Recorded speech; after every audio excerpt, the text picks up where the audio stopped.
versículo 32. Vou ler.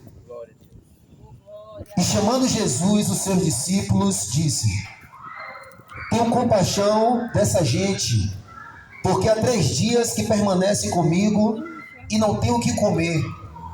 Não quero despedi-la em jejum, para que não desfaleça no meio do caminho. Mas os discípulos lhe disseram: onde haverá neste deserto tantos pães para fartar tão grande multidão? Perguntou-lhe Jesus: quantos pães tendes? Responderam: 7 e alguns peixinhos. Então, tendo mandado o povo assentar-se no chão, tomou 7 pães e os peixes, e dando graça partiu, e deu aos discípulos, e este ao povo. Louvado seja Deus. A palavra de Deus é fiel. E só quem é fiel com Deus pode falar isso. Só quem luta contra os seus pecados é que pode falar isso. Quem está vivendo de qualquer jeito sabe até que ele é fiel, mas não tem autonomia para dizer: louvado seja Deus. E nós falamos porque a sua fidelidade e a sua misericórdia nos move em tudo a viver para a glória de Deus. A Bíblia diz: quer comais, quer bebais ou façais qualquer outra coisa, tudo que o homem faz, tudo que o homem pensa, tudo que o homem planeja, o fim de tudo é glórias ao nome de Jesus. Bendito seja Deus. E aonde Jesus passava, irmãos, eu vou entrar logo na palavra, ele era acompanhado de uma multidão, e às vezes de várias multidões. E quando Jesus reunia para si o povo, um dos objetivos que ele reunia era para provar que tem coisas que para o homem é impossível, mas para Deus nada é impossível.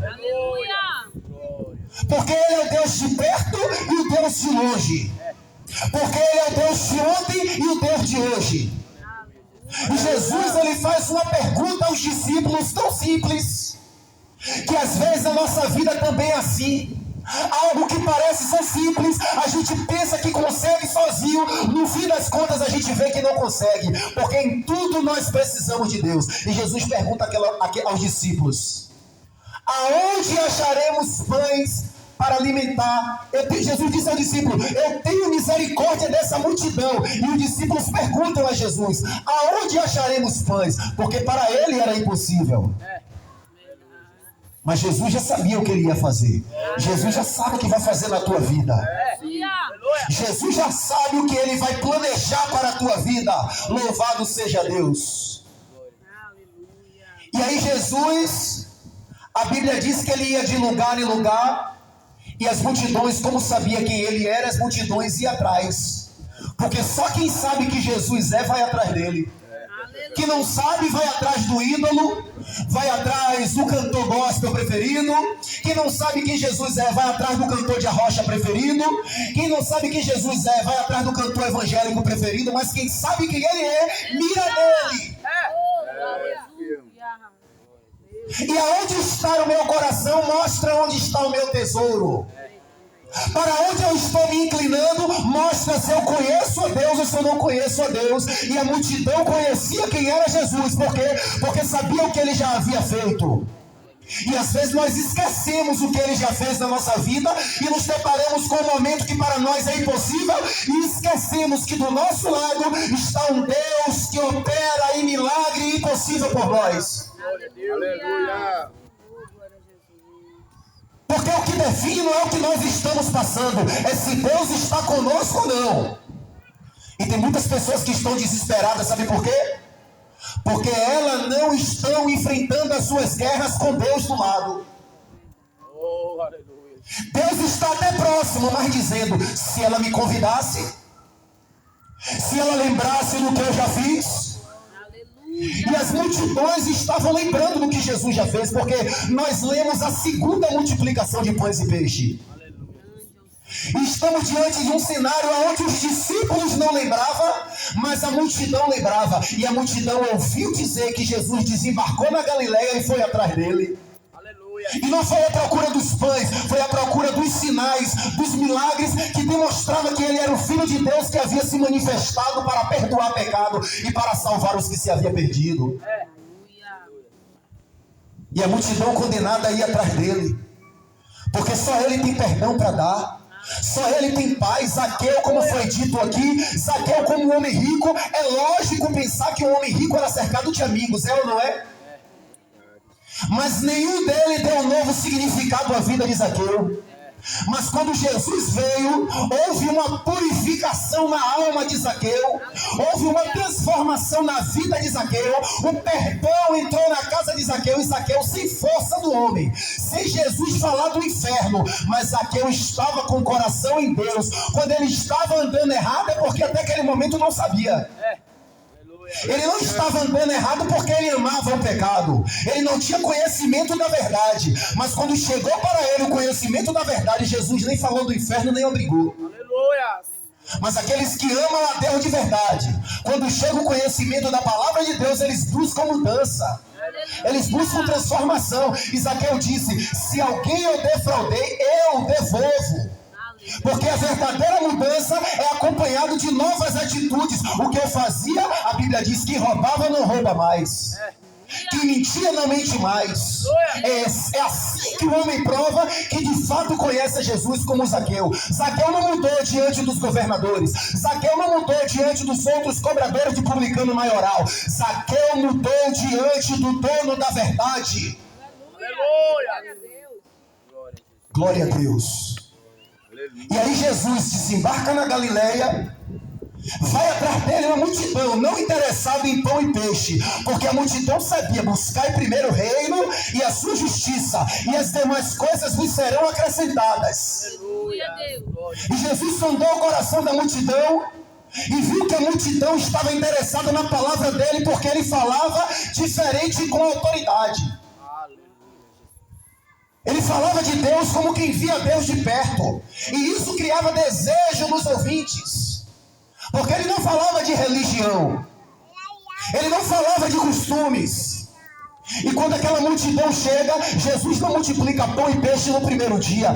Ele mesmo disse: há 3 dias estão conosco. Por quê? Porque Jesus primeiro quer tratar da alma. Jesus primeiro quer tratar do interior. Para que Jesus vai multiplicar na minha vida e na tua vida bens materiais, se o ódio ainda nos domina? Para que Jesus ele vai multiplicar na nossa vida primeiro o material, se nós não cessamos de jogar praga aos outros? Louvado seja Deus. Se nós ainda somos enganadores, então primeiro ele trata a nossa alma. Primeiro ele nos faz cidadão do céu. Primeiro ele fala: vinde a mim os que estão cansados e sobrecarregados, e eu vos aliviarei. E ele explana a palavra de Deus, e a palavra de Deus vai trabalhando na multidão de uma forma que nem a multidão estava com fome. Nem a multidão estava aí nem para pão nem para peixe. Mas Jesus expressa para os discípulos o sentimento de preocupação com aqueles que se interessam por Deus. Jesus viu que a multidão não estava nem aí para pão nem para peixe. Ele disse: o coração da multidão está em mim, então eu vou suprir as necessidades físicas também. Porque eles estão buscando primeiro o reino de Deus e a justiça, eu vou acrescentar as demais coisas. E Jesus mostra para os discípulos a preocupação que ele tinha para com aqueles que também se preocupam com ele. Jesus disse: eu tenho misericórdia. Jesus tem misericórdia de você. Jesus tem compaixão de você. Não importa o que você tem feito, existe mais amor em Deus do que pecado em nós. Glória a Deus. E se não existisse mais amor em Deus do que pecado no homem, eu era o mais indigno de estar aqui, quem sabe? Porque eu estava morto nos meus pecados. Eu agora tenho pecado, mas não estou mais morto nele. Porque quando eu o cometo, eu confesso. E antes eu cometia e não confessava, e achava que o errado ainda era quem estava ao meu redor. Mas o Espírito Santo hoje ele me dá essa capacidade de, quando errar, não acumular os meus pecados, porque o meu pecado não faz bem nenhum para mim. Eu chego diante de Deus e digo: Pai, pequei contra o céu e diante de Ti. Aleluia. O problema de tudo hoje é que essa geração não reconhece os seus pecados. Toda falta de sucesso, Toda destruição que há nos casamentos é porque tem pecado escondido. Toda destruição da sociedade é porque tem pecado escondido. A Bíblia diz que Deus tem uma contenda com os habitantes da terra porque nela não há verdade. Deus é um Deus de verdade. Se eu digo que tenho a Deus, se na hora da angústia eu invoco o nome dele e ando na mentira, eu não tenho verdade em coisa nenhuma. E foi por causa do pecado que ele destruiu o mundo antigo quando Noé estava vivendo. O pecado subiu às narinas de Deus. E Deus não pode deixar o pecado impune, mas antes de punir, ele convida o pecador ao arrependimento. Aquele que tem sede, vê e beba, se arrependa. Aleluia. Porque Deus ele não vai condenar um inocente. Primeiro ele faz com que o inocente saiba que aquilo que ele está fazendo não agrada a Deus. Agora as pessoas só querem o movimento. Porque eu pulo, porque eu grito e não esqueço dos meus pecados. Por que Deus destruiu Sodoma e Gomorra? Porque Deus disse o que eles estão fazendo não está sendo aprovado diante de mim. Eu vou descer para ver. E Deus destruiu aquela cidade. E Deus tem levantado pessoas para chamar as nações ao arrependimento. Em todo lugar do globo terra, Deus tem servos e sem servas anunciando que Jesus está voltando e que ele vai destruir os pecadores que não se arrependem. Assim como ele destruiu o mundo antigo, e ele, para que nós viéssemos nos livrar da condenação, ele não apenas fala, vou destruir o mundo, e fica dentro de nós. E qual é a solução, já que o Senhor vai destruir? É tipo assim, ó, você só tem um carro, você mora na zona rural, aquele carro velhinho, caindo aos pedaços, é o que você usa para se deslocar da zona rural até a cidade para fazer tudo. Levar o filho para a escola, fazer feira, fazer tudo, até jogar no jogo do bicho, como alguns jogam. Quer ficar rico, mas não quer ser salvo. E aí alguém chega para você e fala assim, ó, eu vou destruir o seu carro. Qual é a sua primeira pergunta? E agora eu vou para a feira com o quê? Porque o homem traz uma sentença, mas não traz uma solução. E Jesus não, quando ele diz, vou destruir a terra, aí nós nos perguntamos, qual é a solução? A solução é crer nele, se arrepender dos pecados para ser livre da ira vindoura. E ele, para que nós soubéssemos que junto com a destruição para uns, havia salvação para os que crescem. A Bíblia diz, porque Deus amou o mundo de tal maneira, e deu o seu único filho. Ninguém daria, eu talvez não daria. Eu talvez não daria. A solução que está para salvar o mundo está no sangue da minha filha. Você dá? Talvez eu não desse. Porque eu sou ser humano. O meu amor talvez não suporte tudo, mas o amor de Deus suporta tudo, até os nossos pecados. Porque a Bíblia diz que Ele nos amou quando nós ainda estávamos mortos em nossos pecados. E Ele amou o mundo de tal maneira, é uma maneira que nós não conseguimos compreender. É por isso que não valorizamos. É por isso que trocamos ele por qualquer coisa, de tal maneira. Mas se nós entendêssemos que essa tal maneira ultrapassa as cervejas da vida, ultrapassa os adultérios da vida, ultrapassa, louvado seja Deus, os interesses de qualquer homem, e quando ele se abre, adentra na alma dele com um braço forte e mostra a ele o verdadeiro caminho da vida, ele diz, eu quero esse amor. Aleluia! Aleluia! Deus amou o mundo de tal maneira e não pediu nada. Porque às vezes eu amo minha esposa e peço alguma coisa dela, mas Deus não, Ele deu. Aonde Jesus passava era para dar. Passou na casa de Zaqueu e deu salvação. Chegou diante da multidão e deu salvação, deu pão, deu peixe. Chegou na vida de cada um de vocês que está aqui e deu. Chegou na minha vida quando havia uma arma na minha testa e eu só tenho hoje marcas, e me deu um grande livramento. E Deus tem livramento para a tua casa. Deus tem socorro para a tua casa. A Bíblia diz que as mãos do Senhor não estão encolhidas e nem seus ouvidos agravados. Mas os nossos pecados que nos fazem separação de Deus. E não é que Deus é um Deus carrasco, irmão. Vem para Ele quem quer, irmãos. Vem para Jesus quem quer. Eu costumo dizer que Jesus não é uma fruta que está vendendo no Ceasa no início do dia, a caixa é 70.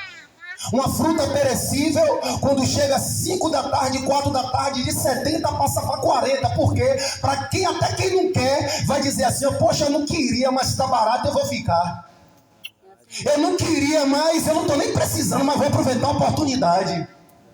E Jesus não, irmão, ele não tem preço não. Eu não queria, mas de tanto ele insistir, ele já nos fez conhecer de que nós podemos até buscar caminhos alternativos, mas ele é o único, e nós sabemos disso, irmão. E todos nós sentimos paz quando ouvimos a palavra de Deus, sem condenação, sem arrancar dinheiro de ninguém. Todos nós sentimos paz quando estamos na presença de Deus. E por que não nos entregamos em espírito, alma e corpo? Aleluia. É porque ainda há em nós uma resistência que precisa ser quebrada. E essa resistência só será quebrada, louvado seja Deus, quando nós formos sinceros e dizer: Deus, eu quero, mas não consigo. E isso ser acompanhado de atitude. Não pode, vai na igreja hoje. A fé vem pelo ouvir a palavra. E a falta de fé vem pela falta de ouvir a palavra. Então, se verdadeiramente eu tenho fé e quero que essa fé me ajude a crescer para que eu seja bem em tudo, eu tenho que continuar ouvindo a palavra. Ninguém adquire fé ouvindo malhação. Pelo contrário, você fica olhando a cena, a mulher traindo o homem. Pô, mas a mulher dele era boazinha, não merece. E você acaba sofrendo por causa daquela cena. Quando o personagem bonzinho está sofrendo, a gente não sofre junto de cá. Rapaz, nem para ela chegar naquela hora e pegar, ó, você entra na dramaturgia junto. Acaba até abrindo portais na sua vida para a amargura. E a realidade daquela mulher da novela acaba sendo a tua realidade. A realidade daquele personagem do filme acaba sendo a tua realidade, porque você abriu as portas e quis interpretar em você aquele personagem. A paz e a tranquilidade não vem quando a gente lê um livro de filosofia ou de história, mas vem quando a gente ouve a palavra de Deus, irmão. É por isso que hoje eu entendo a importância de se pregar a palavra, a importância que as pessoas têm de ouvir e entender a palavra e não deixar que ela caia entre espinhos, aonde os problemas sufocam. E essa geração hoje está propícia para isso, só foca no problema. Se eu venho para aqui hoje, Jesus não resolve meu problema, ele não era aquilo que eu buscava. E aí troca Deus por qualquer coisa. E Deus prova cada um dos nossos corações para saber aonde está o nosso coração. Aleluia. Se só está interessado em que o filho saia da cadeia, ou se ama Deus de todo o coração. Se só está interessado que o esposo arrume uma porta de emprego, ou se está interessado nele de todo o coração. Meu Deus. E essa palavra nos traz a consciência de buscar a Deus por quem Ele é, irmãos. Aleluia. Porque conhece a Ele, conhece a sua misericórdia. E os discípulos disseram assim: aonde acharemos pães? E quando Jesus traz um problema para o meio, Ele sempre tem a solução. Ele disse: quantos pães tende? Porque vocês esqueceram que na primeira vez não tinha pão. Louvado seja Deus. E vocês mesmo me disseram que só tinha 5 e eu multipliquei. E eu operei o que vocês não podiam operar. Vocês esqueceram? E nós não podemos esquecer, irmão, do que Deus ele faz por nós, do que Deus ele pode fazer por nós, porque nós somos a esperança do mundo. A esperança do mundo é a palavra de Deus, e todos aqueles que têm uma palavra de esperança no coração podem levar esperança, porque cada um só dá o que tem. Quem tem morte dá morte, quem tem vida dá vida. E aonde Jesus passava, ele curava enfermos, ele ressuscitava mortos, ele dava vista ao cego. Por quê? Porque ele tinha vida. E a multidão sai daquele ambiente ali regozijada, irmão. Assim como nós estamos nessa noite. Por quê? Porque a obra de Deus foi feita naquela noite. Por quê? Porque de um lado havia alguém interessado em construir na vida de alguém, na vida das pessoas. E por outro lado existiam pessoas interessadas em receber. Era um ambiente que Deus queria para mudar, para transformar e para abençoar. Aleluia. Não tem como andar dois juntos se não houver acordo. Então, de um lado, tinha um Deus cheio de misericórdia, que queria abençoar a multidão em todas as áreas, primeiro espiritualmente e depois fisicamente. E por outro lado, tinha uma multidão que também entendia as suas importâncias diante de Deus, as suas prioridades diante de Deus, estava buscando a Ele, sem mencionar necessidades físicas, porque entendia que Ele não iria despedir a multidão de mão vazia. Aleluia. Glória a Deus. Eu não sei qual é a sua necessidade nessa noite. Jesus pode dar? Pode. Mas depende aonde está o teu coração. Aleluia. Eu não sei por quem você clama nessa noite. Jesus está te ouvindo, tá? Agora Ele pode atender dependendo aonde está o teu coração. Se coloque de pé, irmãos, por favor. Eita, Jesus, aleluia. Esse é um convite para nós focar em Jesus, irmão. A cada dia nas minhas orações eu tenho pedido a Deus, dizendo: Deus, me ensina a te amar mais. Me ensina a te desejar mais, porque eu sei que logo, logo nós iremos sair dessa terra, irmão. Quem não crê e quiser ficar nela, amém, que fique até com a minha casa também. Mas eu vou subir para a glória, porque essa foi a promessa que Deus me fez, a vida eterna. Aleluia, meu Deus. Eu creio na promessa de um político. Se alguém chegar aqui e dizer assim: me aguarde aí na porta, que eu vou ali e volto e vou lhe dar R$100, eu acredito e espero. E por que Deus? Eu vou duvidar. Deus que não é homem que minta e nem filho do homem que se arrependa. Deus que tem falado conosco o que Ele quer de nós. E aí nós, para não obedecermos, dizendo: poxa, eu não creio.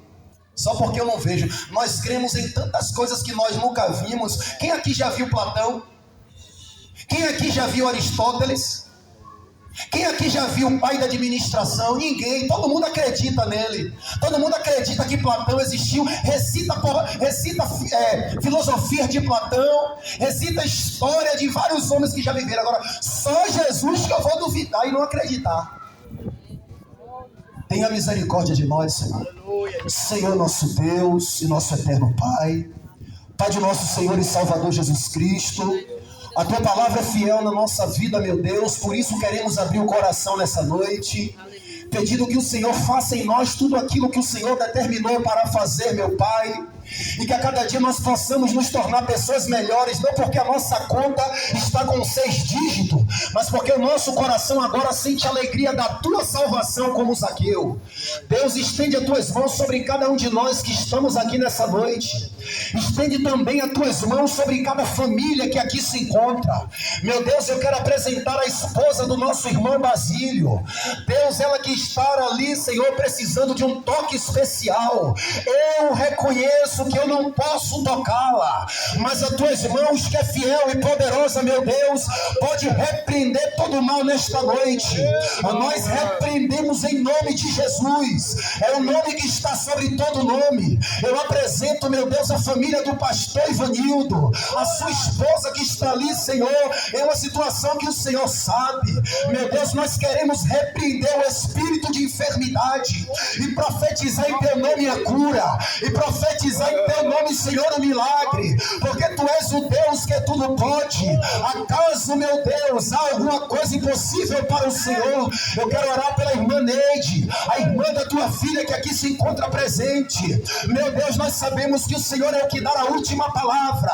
Pai, em nome do Senhor Jesus, adentra naquele leito nesta noite, meu Pai, e muda a sentença estabelecida pelo homem. Oh Espírito Santo de Deus, nós queremos pedir nesta noite que o Senhor possa visitá-la com bênção de cura, com bênção de libertação, com bênção de milagre. Meu Deus, nós não temos a quem pedir. Nós não confiamos na força do braço, nós não confiamos nas armas feitas pelo ferreiro, mas nós confiamos que a oração de um justo pode muito em seus efeitos. E por isso pedimos: se intervém na causa da Tua igreja nesta noite, em nome de Jesus, nos dando sinal de que Tu és o mesmo que operou através da oração de Elias, através da oração de Josué. A Tua palavra diz que Tu não tem filho preferido. Meu Deus, eu quero orar por a família de cada um daqueles, meu Pai, que estão precisando de cura, de libertação. Eu quero orar por crianças que se perderam dos seus pais. Eu quero orar pelos moradores de rua nesta noite, aqueles que estão debaixo da ponte, sem saber o que vão comer amanhã, mas que a Tua misericórdia, que usou com a multidão, possa usar com cada um de nós aqui na terra, nos abençoando e nos dando vitória, para que possamos testemunhar de que o Senhor não olha pela aparência, nem por cor e nem por condições, mas o Senhor contempla o coração de cada um de nós. É o que nós Te pedimos, Senhor. E te agradecemos que o dia de amanhã seja um dia de paz. Que possamos ter sabedoria para nos dar com as situações, com as notícias, com os problemas que nos sobrevêm, porque é da tua vontade. Mas antes de tudo, com a tentação, nós temos certeza que o Senhor também já proveu o escape. Em nome de Jesus. Amém. Amados irmãos, obrigado pela presença de todos. Eu tenho certeza que a palavra de Deus não volta vazia. Se nós deixar como nós temos deixado, ela fazer o que ela quer, eu tenho certeza que a palavra de Deus não vai nos jogar contra a parede, mas ela vai nos guiar por pastos verdejantes, e o final de tudo é vida eterna. Amém? Louvado seja Deus. Obrigado a todos os ouvintes. Que Deus os abençoe em nome de Jesus.